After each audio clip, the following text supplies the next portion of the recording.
Thiruvananthapuram medical കോളേജിലെ SAT ആശുപത്രിയിൽ scanning സംവിധാനം സ്ഥാപിക്കാനുള്ള പദ്ധതി അനന്തമായി നീളുന്നു. ചികിത്സയ്ക്ക് എത്തുന്നവർ ആശ്രയിക്കുന്നത് സ്വകാര്യ സെന്ററുകളെ. പദ്ധതി അനന്തമായി നീളുന്നതിൽ പ്രതിഷേധം ശക്തമാകുകയാണ്.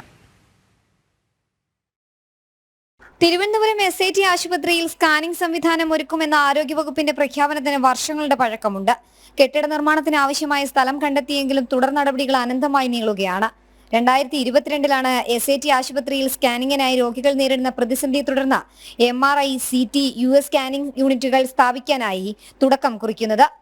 ആശുപത്രിയിലെ ചില ഉദ്യോഗസ്ഥരുടെ ഇടപെടലാണ് സ്കാനിംഗ് സെന്ററിന്റെ നിർമ്മാണം തടസ്സപ്പെടുത്തുന്നതിന് പിന്നിലെന്നാണ് ഉയരുന്ന ആരോപണം.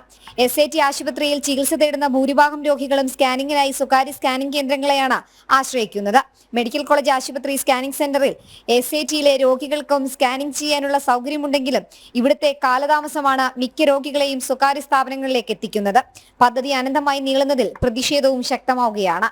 ജനം, തിരുവനന്തപുരം.